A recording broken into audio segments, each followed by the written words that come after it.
আসসালামু আলাইকুম বন্ধুরা, সামনে পবিত্র ঈদুল আজহা। আজকের ভিডিওতে আমরা কুরবানির 10টি জরুরি শিক্ষা ও নিয়ম জানাবো।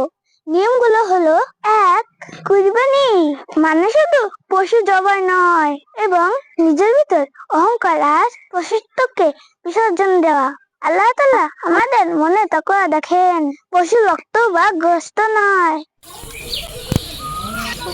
2 নাম্বার, ঈদের দিনে সুন্নাত গুলো হলো: দ্রুত ঘুম থেকে ওঠা, মিসওয়াক করা, গোসল করা, পরিষ্কার পোশাক পরা, সুগন্ধি মাখা এবং ঈদগাহে যাওয়ার আগে কিছু না খাওয়া। 3 নাম্বার, কুরবানির পশুর যত্ন নেওয়া ইবাদতের অংশ। পশুকে সময় মতো পানি ও খাবার দিতে হবে এবং কোনোভাবেই সেটিকে কষ্ট দেওয়া যাবে না। নাম্বার 4, ঈদের নামাজে এক পথে ঈদগাহে যাওয়া এবং অন্য পথে ফিরে আসা সুন্নাত। এতে বেশি মানুষের সাথে দেখা হয় ও সওয়াব পাওয়া যায়। 5 নাম্বার, পশু জবাই করার সময় অবশ্যই ধারালো ছুরি ব্যবহার করতে হবে, যেন পশুটি কষ্ট না পায়। এক পশুর সামনে অন্য পশু জবাই করা মোটেও ঠিক নয়।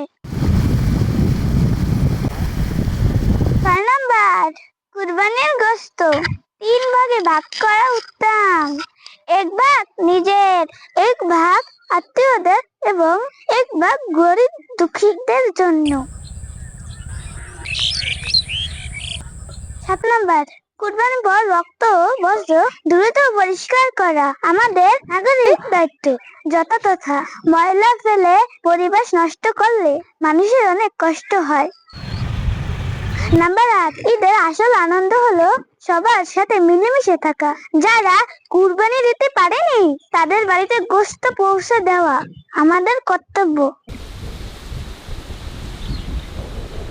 নাম্বার 9, ঈদের দিনে বড়দের সালাম করা ও দোয়া নেওয়া এবং ছোটদের স্নেহ করা ইসলামের শিক্ষা।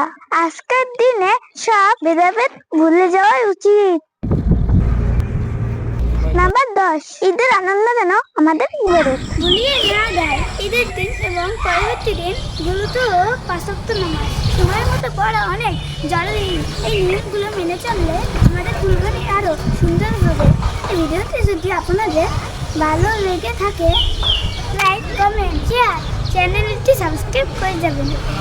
সবাইকে জানাই ঈদ মোবারক, ঈদ মোবারক। আল্লাহ হাফেজ।